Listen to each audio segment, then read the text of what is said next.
जों बयबो मोनथिगौ जे थांनाय 2020 मायथाइनि 2 जानुवारि खालि जि बिटिआर गोरोबथा जानानै थांबाय आरो बै बिटिआर गोरोबथानि उनाव 2020 मायथाइनि 15 डिसेम्बर खालि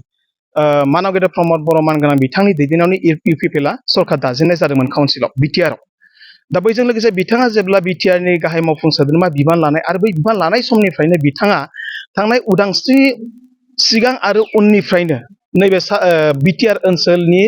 बर' हारिजों लोगोसे बेयाव रायजो जानाय गासै 26था हारि हारिसाफोरा जिखिनि भारत आरो आसाम सरकारनिफ्राय जिखिनि माखासे डेभेलपमेन्ट स्किमफोर मोननांगौमोन, नाथाय बै थांनाय 7 बोसोराव बैखिनि माखासे स्किमफोरनिफ्राय माखासे फेसिलिटिसफोरनिफ्राय माखासे डेभेलपमेन्ट खामानिफोरनिफ्राय गोजानाव थाबोनांदों बर' हारिजों लोगोसे बेयाव बे ओनसोलाव थानाय रायजो राजाफ्रा। दा बेखायनो बिटिआर गोरोबथानि गेजेरजों जिहेतु प्रमद बर' मानगोनां बिथाङा इउपिपिएल सरकारनि जानानै बिथाङानो बिटिआरनि सासे चिफ जाबाय आरो बिथाङा बिटिआरनि चिफनि जि मोनसे गेदेरथार बिबान, बै बिबानखौ लानायनि उनावनो बिथाङा दिनै सुइजारलेन्डखौ मोनसे मडेल आरो बेखौ रड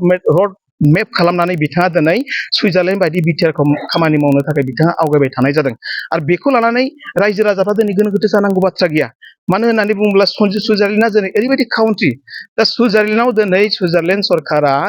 दिनै गावनि जि सिटिजेनफोर, बै सिटिजेनफोरखौ बिथाङा जेब्लाबो बिराद माने रैखाथि होयो। माने बिथांमोननि जिउ आरो बिथांमोननि धोन सम्पतिया जेन आद्रि जाया बेखौ लानानै सुइजारलेन्ड सरकारा जेरैबायदि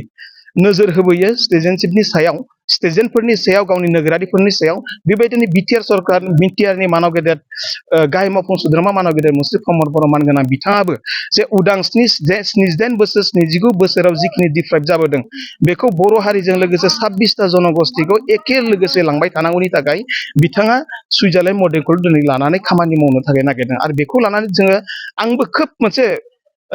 गोमोनायसो मोनदों जे मानव गेदेर बिथाङा जे सुइजारलेन्ड कनसेप्टखौ लानानै दिनै बिटिआरआव खामानि मावबाय, बेखौ दिनै बेयाव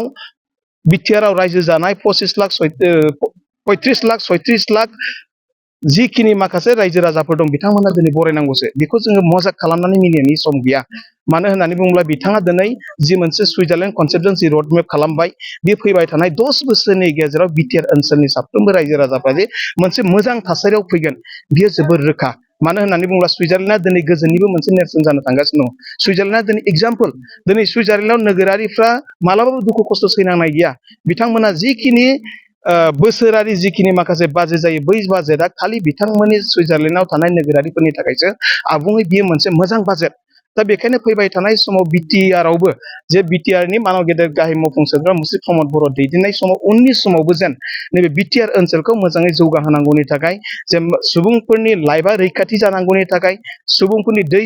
धोन सम्पतिया रैखाथि जानांगौनि थाखाय आरो बेबायदि नोङो माखासे राव थुनलाइ हारिमुखौ जौगाहोनांगौनि थाखाय बिटिआर सरकारा जि मोनसे सुइजारलेन्ड कनसेप्टखौ लानानै बिटिआरखौ मडेल खालामनो थांदों, बेयो जोबोर बरायथावना बाथ्रा।